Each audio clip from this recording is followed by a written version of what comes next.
Hello everyone, thanks for joining us again today for our chapter book story time. We're here at the Caribou Public Library. I'm Miss Erin, and we are continuing to read Little Women by Louisa May Alcott. We are close to the end. We only have a few chapters left. We're on chapter 46, which is titled Under the Umbrella. We will read half of it today. All right. So, while Laurie and Amy were taking conjugal strolls over velvet carpets as they set their house in order and planned a blissful future, Mr. Bhaer and Jo were enjoying promenades of a different sort, along muddy roads and sodden fields. I always do take a walk toward evening, and I don't know why I should give it up, just because I often happen to meet the professor on his way out, said Jo to herself, after 2 or 3 encounters. For, though there were 2 paths to Meg's, whichever one she took, she was sure to meet him, either going or returning. He was always walking rapidly and never seemed to see her until quite close, when he would look at as if his short-sighted eyes had failed to recognize the approaching lady until that moment. Then, if she was going to Meg's, he always had something for the babies. If her face was turning homeward, he had merely strolled down to see the river and was just about returning, unless they were tired of his frequent calls. Under the circumstances, what could Jo do but greet him civilly and invite him in? If she was tired of his visits, she concealed her weariness with perfect skill, and took care that there should be coffee for supper. As Mr. Bhaer, don't like tea. By the 2nd week, everyone knew perfectly well what was going on. Yet everyone tried to look as if they were stone blind to the changes in Jo's face, never asked why she sang about her work, did up her hair 3 times a day, and got so blooming with her evening exercise, and no one seemed to have the slightest suspicion that Professor Bhaer, while talking philosophy with the father, was giving the daughter lessons in love.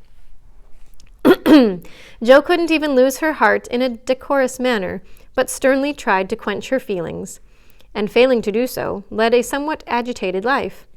She was mortally afraid of being laughed at for surrendering after her many and vehement declarations of independence. Laurie was her especial dread, but, thanks to the new manager, he behaved with praiseworthy propriety, never called Mr. Bhaer a capital old fellow in public, never alluded in the remotest manner to Jo's improved appearance, or expressed the least surprise at seeing the professor's hat on the Marches' hall table nearly every evening. But he exulted in private and longed for a time to come when he could give Jo a piece of plate with a bear and a ragged staff on it as an appropriate coat of arms. For a fortnight, the professor came and went with lover-like regularity. Then he stayed away for 3 whole days and made no sign, a proceeding which caused everybody to look sober, and Jo to become pensive at first, and then, alas for romance, very cross. Disgusted, I dare say, and gone home as suddenly as he came. It's nothing to me, of course, but I should think he would have come and bid us good-bye like a gentleman, she said to herself, with a despairing look at the gate, as she put on her things for the customary walk, one dull afternoon. "You'd better take the little umbrella, dear. It looks like rain," said her mother, observing that she had on her new bonnet, but not alluding to the fact. "Yes, Marmee, do you want anything in town? I've got to run in and get some paper," returned Jo, pulling out the bow under her chin before the glass as an excuse for not looking at her mother. "Yes, I want some twilled silesia, a paper of number 9 needles, and 2 yards of narrow lavender ribbon. Have you got your thick boots on and something warm under your cloak?" "I believe so," answered Jo absently. "If you happen to meet Mr. Bhaer, bring him home to tea. I quite long to see the dear man," added Mrs. March. Jo heard that, but made no answer, except to kiss her mother and walk rapidly away, thinking with a glow of gratitude, in spite of her heartache. "How good she is to me! What do girls do who haven't any mothers to help them through their troubles?" The dry goods stores were not down among the counting houses, banks, and wholesale warerooms, where gentlemen most do congregate, but Jo found herself in that part of the city before she did a single errand, loitering along as if waiting for someone, examining engineering instruments in one window and samples of wool in another, with most unfeminine interest, tumbling over barrels, being half smothered by descending bales, and hustled unceremoniously by busy men who looked as if they wondered how the deuce she got there. A drop of rain on her cheek recalled her thoughts from baffled hopes to ruined ribbons. For the drops continued to fall, and being a woman as well as a lover, she felt that, though it was too late to save her heart, she might her bonnet. Now she remembered the little umbrella, which she had forgotten to take in her hurry to be off. But regret was unavailing, and nothing could be done but borrow one, or submit to a drenching. She looked up at the lowering sky, down at the crimson bow, already flecked with black, forward along the muddy street.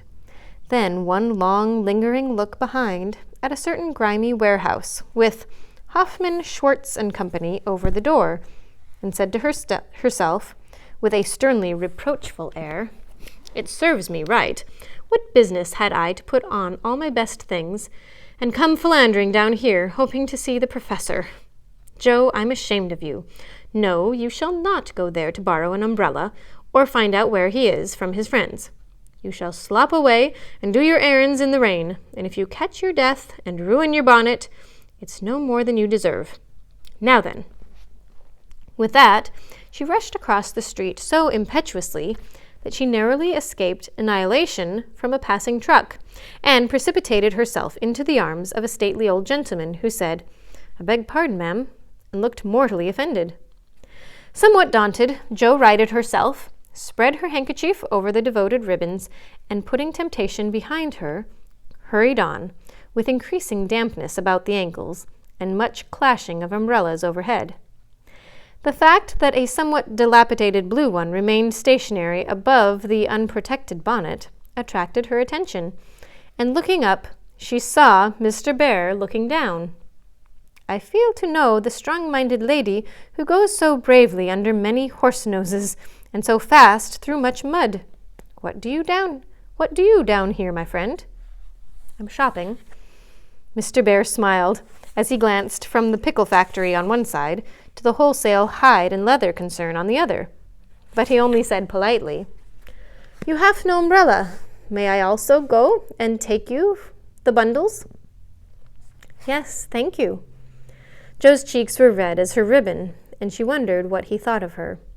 But she didn't care, for in a minute she found herself walking away arm in arm with her professor, feeling as if the sun had suddenly burst out with uncommon brilliancy, that the world was all right again, and that one thoroughly happy woman was paddling through the wet that day.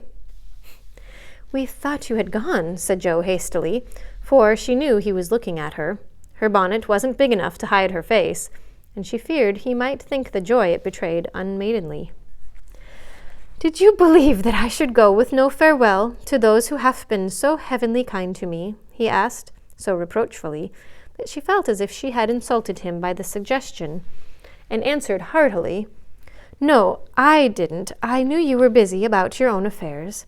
But we rather missed you, father and mother especially." "And you?" "I'm always glad to see you, sir." In her anxiety to keep her voice quite calm, Jo made it rather cool, and the frosty little monosyllable at the end seemed to chill the professor, for his smile vanished, as he said gravely, "I thank you, and come one time more before I go." "You are going, then?" "I have no longer any business here. It is done." "Successfully, I hope," said Jo, for the bitterness of disappointment was in that short reply of his. "I ought to think so, for I have a way opened to me by which I can make my bread and give my junglings much help." "Tell me, please. I'd like to know all about the boys," said Jo eagerly. "That is so kind. I gladly tell you. My friends find for me a place in a college where I teach as at home, and earn enough to make the way smooth for Franz and Emil. For this I should be grateful, should I not?" "Indeed you should. How splendid it will be to have you doing what you like, and be able to see you often, and the boys," cried Jo, clinging to the lads as an excuse for the satisfaction she could not help betraying. "Ah, but we shall not meet often, I fear. This place is at the west." "So far away!" And Jo left her skirts to their fate, as if it didn't matter now what became of her clothes or herself. Mr. Bhaer could read several languages, but he had not learned to read woman yet. He flattered himself that he knew Jo pretty well, and was, therefore, much amazed by the contradictions of voice, face, and manner, which she showed him in rapid succession that day, for she was in 6 different moods in the course of half an hour. When she met him, she looked surprised, though it was impossible to help suspecting that she had come for that express purpose. When he offered her his arm, she took it with a look that filled him with delight. But when he asked if she missed him, she gave such a chilly, formal reply that despair fell upon him. On learning his good fortune, she almost clapped her hands. Was the joy all for the boys? Then, on hearing his destination, she said, "So far away," in a tone of despair that lifted him on to a pinnacle of hope. But the next minute she tumbled him down again by observing, like one entirely absorbed in the matter, "Here's my place for my errands. Will you come in? It won't take long." Jo rather prided herself upon her shopping capabilities, and particularly wished to impress her escort with the neatness and dispatch which she would accomplish the business. But, owing to the flutter she was in, everything went amiss. She upset the tray of needles, forgot the Silesia she was to be twilled until it was cut off, gave the wrong change, and covered herself with confusion by asking for lavender ribbon at the calico counter. Mr. Bhaer stood by, watching her blush and blunder, and as he watched, his own bewilderment seemed to subside, for he was beginning to see that on some occasions women, like dreams, go by contraries. When they came out, he put the parcel under his arm with a more cheerful aspect, and splashed through the puddles as if he rather enjoyed it on the whole. "Should we not do a little of what you call shopping for the babies, and have a farewell feast tonight if I go for my last call to your so pleasant home?" he asked, stopping before a window full of fruit and flowers. "What will we buy?" said Jo, ignoring the latter part of his speech, and sniffing the mingled odors with an affection of delight as they went in. "May they have oranges and figs?" asked Mr. Bhaer, with a paternal air. "They eat them when they can get them." "Do you care for nuts?" "Like a squirrel." "Hamburg grapes. Yes, we shall surely drink to the fatherland in those." Jo frowned upon that piece of extravagance, and asked why he didn't buy a frail of dates, a cake of raisins, and a bag of almonds, and done with it. Whereat Mr. Bhaer confiscated her purse, producing his own, and finished the marketing by buying several pounds of grapes, a pot of rosy daisies, and a pretty jar of honey, to be regarded in the light of a demijohn.